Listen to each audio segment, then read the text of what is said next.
अध्याय 4 विस्मयकारी कंपाउंडिंग। एक क्षेत्र से मिले सबक अक्सर हमें अन्य असंबद्ध क्षेत्रों के बारे में कुछ महत्वपूर्ण पाठ सिखा सकते हैं। हम अब हिमयुग के अरबों वर्ष के इतिहास को ही लीजिए और वह हमें अपने धन को बढ़ाने के लिए जो सिखाते हैं। पृथ्वी के बारे में हमारी वैज्ञानिक जानकारी जितना आप सोचते हैं उससे नवीन है। यह जानने के लिए कि धरती कैसे काम करती है, हमें इसकी सतह को गहराई तक खोदना पड़ता है, जो हम कुछ समय पहले तक नहीं कर पाए थे, जब हम अपने ग्रह के मूल तत्व भी पता नहीं कर पाए थे। आइजैक न्यूटन ने उससे सैकड़ों साल पहले तारों की गति का अनुमान लगा लिया था।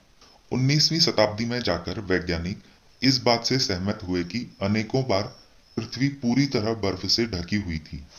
बहुत से प्रमाण होने के कारण इसके विरुद्ध जाने की संभावना ही नहीं थी। संसार भर में एक समय में जमे हुए विश्व के निशान भरे पड़े हैं, अव्यवस्थित रूप से यहां वहां बिखरे विशाल शिलाखंड, महीन परतों में कुरेदे हुए चट्टानी तल। ये प्रमाण स्पष्ट रूप से दर्शाते थे कि सिर्फ एक हिमयुग नहीं आया था, बल्कि 5 अलग अलग हिमयुग जिन्हें मापा जा सका। ग्रह को जमाने, फिर से पिघलाने और एक बार फिर से जमाने में लगी ऊर्जा चौंका देने वाली है। आखिर पृथ्वी पर हो रहे इन चक्रों का कारण क्या हो सकता था? यह संभवतः हमारे ग्रह पर सबसे शक्तिशाली बल होना चाहिए, और यह था भी, बस वैसे नहीं जैसा किसी ने सोचा हो। हिमयुग क्यों आया? इस बारे में अनेकों परिकल्पनाएं थी। उनके महाकाय भूवैज्ञानिक प्रभाव के कारण ये परिकल्पनाएं उतनी ही भव्य भी थी। ऐसा माना जा रहा था कि पर्वत श्रृंखलाओं के उठने से पृथ्वी की हवाओं में आए बदलाव ने जलवायु को भी बदल दिया होगा। कुछ परिकल्पनाओं ने इस विचार का समर्थन किया कि हिम प्राकृतिक अवस्था है, जो महाकाय ज्वालामुखी विस्फोटों से बाधित हुई, जिसके चलते पृथ्वी का तापमान बढ़ गया। लेकिन इनमें से कोई भी परिकल्पना हिमयुग के चक्रों का वर्णन नहीं कर पाई। पर्वत श्रृंखलाओं की उत्पत्ति या कोई बड़ा ज्वालामुखी विस्फोट किसी एक हिमयुग का कारण हो सकते हैं। इससे पांच हिमयुगों की चक्रीय पुनरावृत्ति को नहीं समझाया जा सकता था। 20वीं सदी के आरंभिक वर्षों में मिलुटिन मिलांकोविक नामक एक सर्बियन वैज्ञानिक ने अन्य ग्रहों की स्थिति के सापेक्ष पृथ्वी की स्थिति का अध्ययन किया और हिमयुग संबंधी एक परिकल्पना सामने रखी, जो अब हम जानते हैं कि सही है। सूरज और चांद का गुरुत्वाकर्षण बल पृथ्वी के गमन को हल्के से प्रभावित करता है और सूरज की ओर झुका देता है। इस चक्र के हिस्सों के दौरान, जो दसियों हजारों वर्षों तक चल सकता है, पृथ्वी के प्रत्येक गोलार्ध को नियमित रूप से थोड़ा अधिक या थोड़ा कम सौर्य विकिरण मिलता है, और यहाँ यह और दिलचस्प हो जाता है। मिलांकोविक की परिकल्पना ने आरंभ में यह माना कि पृथ्वी के गोलार्धों के झुकाव ने ऐसी कठोर शीत ऋतु को जन्म दिया जिसके कारण यह ग्रह बर्फ में परिवर्तित हो गया। लेकिन व्लादिमीर कोपेनाम नाम के एक रूसी अंतरिक्ष विज्ञान शास्त्री ने मिलांकोविक के शोध का गहराई से अध्ययन किया और एक अद्भुत सूक्ष्म भेद खोज निकाला। मध्यम रूप से ठंडी ग्रीष्म ऋतु बर्फीली अपराधी थी, न कि ठंडी शीत ऋतु। यह तब शुरू होता है जब कोई ग्रीष्म ऋतु इतनी गर्म नहीं हो पाती कि पिछली शीत ऋतु की बर्फ पिघला सके।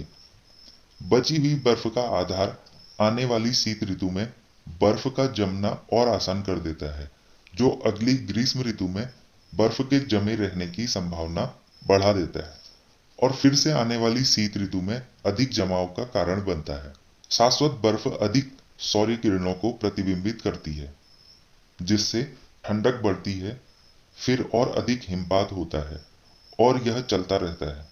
कुछ सैकड़ों वर्षों के अंतराल में यह मौसमी बर्फ बढ़कर महाद्वीपीय बर्फ की चादर में परिवर्तित हो जाती है, और इस तरह यह रोमांचक शुरुआत हो जाती है।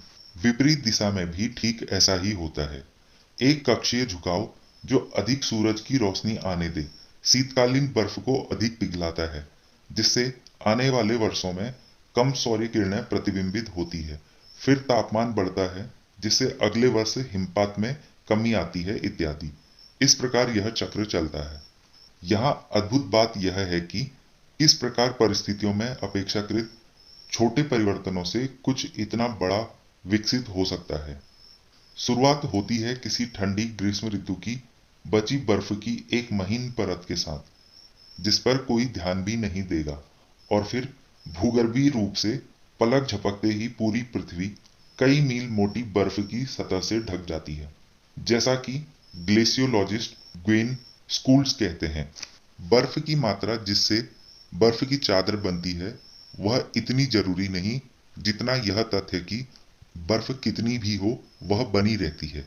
हिमयुग से एक बड़ा सबक यह मिलता है कि जबरदस्त नतीजों के लिए जबरदस्त ताकत की आवश्यकता नहीं होती। अगर कुछ जमा होता जाता है, अगर थोड़ी सी वृद्धि भविष्य के लिए ईंधन का काम करती है, एक छोटा सा शुरुआती आधार इतने अद्भुत नतीजे दे सकता है कि वे तर्क के परे नजर आए।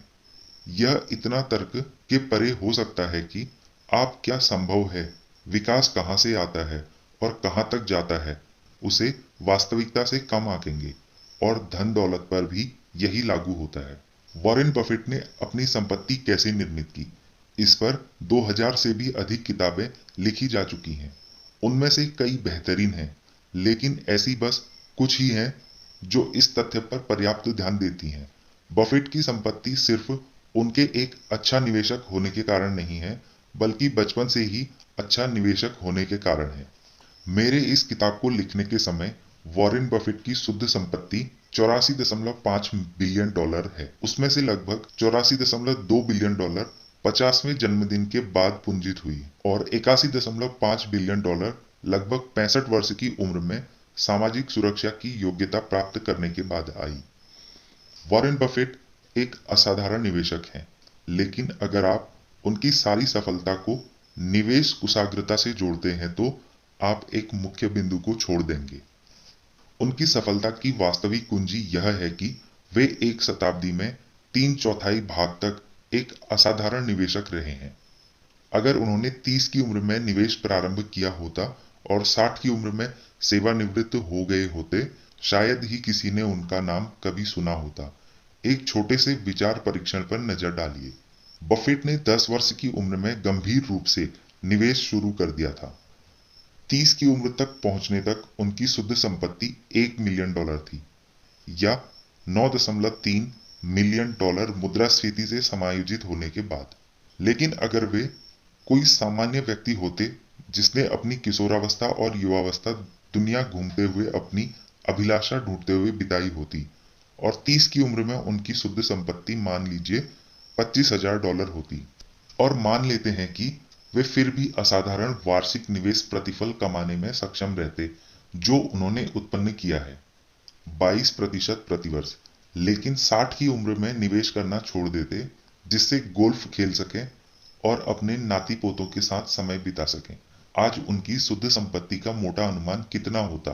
84.5 मिलियन डॉलर तो नहीं, 11.9 मिलियन डॉलर। उनकी वास्तविक शुद्ध संपत्ति में 99.9% कम। प्रभावी रूप से वॉरेन बफेट की वित्तीय सफलता को उस वित्तीय आधार से जोड़ा जा सकता है जो उन्होंने अपनी किशोरावस्था में बनाया, और वह दीर्घायु जिसे अपनी वृद्धावस्था में कायम रखा। निवेश उनका कौशल है, लेकिन उनका राज समय है। कंपाउंडिंग ऐसे ही काम करती है। अब इसे अलग तरह से देखिए। बफेट अब तक के सबसे धनी निवेशक हैं, लेकिन वास्तव में वे सबसे महान नहीं हैं, कम से कम जब औसत वार्षिक प्रतिफल से मापा जाए।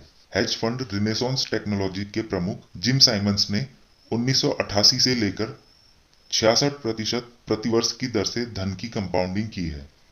कोई भी इस रिकॉर्ड के निकट भी नहीं पहुंच सकता। और जैसा कि हमने अभी देखा, बफेट ने लगभग 22% प्रतिवर्ष की दर से कंपाउंडिंग की है, उसका बस 1/3। साइमंस की शुद्ध संपत्ति इस किताब को लिखने के समय 21 बिलियन डॉलर है। वे और मैं जानता हूं कि यह कितना हास्यास्पद सुनाई पड़ता है। जब हम इन आंकड़ों पर नजर डालें तो बफेट से 75% कम धनी है। अगर साइमंस इतने अच्छे निवेशक हैं तो फिर यह अंतर क्यों? क्योंकि साइमंस ने 50 वर्ष की उम्र तक निवेश आरंभ नहीं किया था। बफेट की तुलना में उनके पास कंपाउंडिंग के लिए आधे से भी कम वर्ष थे। अगर जेम्स साइमंस ने बफेट की तरह 70 वर्ष की अवधि तक 66% की दर से वार्षिक प्रतिफल कमाया होता, तो उनकी संपत्ति दिल थाम कर सुनिए 63 Quintillion, 900 quadrillion, 781 trillion, 780 billion, 748 million और 160,000 डॉलर होती। ये आंकड़े हास्यास्पद और अव्यवहारिक दिखाई पड़ते हैं। बात असल में यह है कि वृद्धि अनुमान में छोटे लगने वाले बदलाव हास्यास्पद और अव्यवहारिक आंकड़ों को जन्म दे सकते हैं। इसलिए जब हम यह समझने की कोशिश कर रहे हों कि कुछ भी इतना शक्तिशाली कैसे बना जितना वह है, हिमयुग क्यों बना, या फिर वॉरेन बफेट इतने धनी क्यों हैं, हम अक्सर सफलता की मुख्य कुंजी को अनदेखा कर देते हैं। मैंने लोगों को कई बार कहते सुना है कि जब उन्होंने पहली बार चक्रवृद्धि ब्याज तालिका देखी, या फिर ऐसी कोई कहानी कि अगर उन्होंने 30 की उम्र के बजाय 20 की उम्र से बचत शुरू की होती तो सेवानिवृत्ति के लिए उनके पास कितनी राशि होती, इसने उनका जीवन बदल दिया। लेकिन संभवतः इसने उनका जीवन नहीं बदला। इसने अगर कुछ किया तो वह यह कि उन्हें आश्चर्य में डाल दिया, क्योंकि नतीजे सहज रूप से सही नहीं लगे। रैखिक सोच घातीय सोच की तुलना में काफी सहज होती है। अगर मैं आपको अपने दिमाग में 8 धन 8 धन 8 धन 8 धन 8 धन 8 धन 8 धन 8 धन 8 जोड़ने को कहूं, आप कुछ ही सेकंड में ऐसा कर लेंगे, जो कि 72 है। अगर मैं आपको 8 गुणा 8 गुणा 8 गुणा 8 गुणा 8 गुणा 8 गुणा 8 गुणा 8 गुणा 8 का हिसाब लगाने को कहूं, तो आपका सिर फट जाएगा, जो 134, 217, 728 है। आईबीएम ने 1950 के दशक में 3.5 मेगाबाइट की हार्ड ड्राइव बनाई। 1960 के दशक में यह संख्या कुछ दर्जन मेगाबाइट तक पहुंच गई। 1970 के दशक के अंत तक आईबीएम विंचेस्टर की ड्राइव 70 मेगाबाइट की थी। इसके बाद ड्राइव का आकार घातीय रूप से छोटा होता गया और स्टोरेज बढ़ता गया। 1990 के दशक की शुरुआत में एक आम कंप्यूटर 200 से 500 मेगाबाइट का होता था और फिर धम मानो विस्फोट हो गया। 1999 एप्पल का आईमैक 6 गीगाबाइट की हार्ड ड्राइव के साथ आया। 2003 पावर मैक ने 120 गीगाबाइट, 2003 पावर मैक में 120 गीगाबाइट, 2006 नए आईमैक में 250 गीगाबाइट, 2011 4 टेट्राबाइट की पहली हार्ड ड्राइव, 2017 60 टेट्राबाइट की हार्ड ड्राइव, 2019 100 टेट्राबाइट की हार्ड ड्राइव। अब इस सब को साथ रखकर देखिए, 1950 से 1990 के बीच हमने 296 मेगाबाइट प्राप्त की। 1990 से लेकर अब तक हमने 100 मिलियन मेगाबाइट प्राप्त की है। यदि आप एक टेक्नोलॉजी आशावादी होते तो 1950 में पूर्वानुमान कर सकते थे कि उपयोगी स्टोरेज 1000 गुना बढ़ जाएगा, या फिर 10,000 गुना, या फिर 10,000 गुना अधिक। यदि आप ज्यादा दूर का अंदाजा लगाते, कुछ ने कहा होता मेरे जीवन काल में 30 मिलियन गुना अधिक, लेकिन यही सच हो गया। कंपाउंडिंग का स्वभाव सहज ज्ञान के विपरीत होने के कारण हम में से सबसे होशियार लोग भी इसकी शक्ति को अनदेखा कर सकते हैं। 2004 में बिल गेट्स ने नई जीमेल की आलोचना करते हुए कहा था कि किसी को भी 1 गीगाबाइट स्टोरेज की जरूरत क्यों पड़ेगी। लेखक स्टीवन लेवी ने लिखा, अग्रणी टेक्नोलॉजी में उनका सिक्का चलने के बावजूद उनकी सोच पुराने प्रतिमान में ही अटकी हुई है, जहां स्टोरेज एक ऐसी सामग्री है जिसे संरक्षित करना आवश्यक है। चीजों में कितनी जल्दी वृद्धि हो जाती है, आप इसके आदी कभी नहीं हो सकते। इसमें खतरा इस बात का है कि जब कंपाउंडिंग सहज न हो, हम अक्सर इसका सामर्थ्य अनदेखा कर देते हैं और अन्य माध्यमों द्वारा समस्या को सुलझाने में लग जाते हैं। इसलिए नहीं कि हम हद से ज्यादा सोच रहे होते हैं, बल्कि इसलिए कि हम शायद ही कभी कंपाउंडिंग के सामर्थ्य के बारे में सोचने के लिए रुकते हैं। बफेट की सफलता का अवलोकन कर रही उन 2000 किताबों में से किसी एक का भी शीर्षक यह नहीं है कि यह व्यक्ति लगातार शताब्दी के 3/4 की अवधि से निवेश करता आ रहा है। लेकिन हम जानते हैं कि उनका अधिकांश सफलता का कारण यही है, और इस गणित को समझना कठिन है क्योंकि यह सहज नहीं है। आर्थिक चक्रों, ट्रेडिंग कार्यनीतियों और सेक्टर बेट पर अनेक किताबें हैं, लेकिन सबसे शक्तिशाली और महत्वपूर्ण किताब का नाम शट अप एंड वेट होना चाहिए। इसमें बस एक पृष्ठ है जिसमें आर्थिक वृद्धि का दीर्घकालिक चार्ट है। यहाँ व्यवहारिक सीख यह है कि कंपाउंडिंग का प्रति अंतः प्रज्ञात्मक स्वभाव अधिकतम निराशाजनक ट्रेड, खराब कार्यनीतियों और सफल निवेश प्रयासों के लिए उत्तरदायी हो सकता है। आप लोगों से उनके सारे प्रयासों को, वे क्या सीखते हैं और क्या करते हैं, उसमें लगने वाले प्रयास निष्ठापूर्वक उच्चतम निवेश प्रतिफल पाने में लगाने की अपेक्षा नहीं कर सकते। सहज ज्ञान के अनुसार यह अमीर बनने का सर्वश्रेष्ठ उपाय प्रतीत होता है, लेकिन अच्छे निवेश का आशय आवश्यक रूप से मात्र उच्चतम प्रतिफल कमाने से नहीं है, क्योंकि उच्चतम प्रतिफल अक्सर एक बारगी सिद्ध होते हैं जो दोहराए नहीं जा सकते। इसका मतलब अच्छे प्रतिफल कमाने से है जिन्हें आप बरकरार रख सकें और जो एक लंबे समय तक दोहराई जा सकें। तभी कंपाउंडिंग अपार रूप से बढ़ती है। इसके विपरीत ऊंचे प्रतिफल जिन्हें बरकरार न रखा जा सके अक्सर दुखद कहानियों का रूप ले लेते हैं। उन कहानियों को सुनाने के लिए हमें अगले अध्याय की आवश्यकता होगी।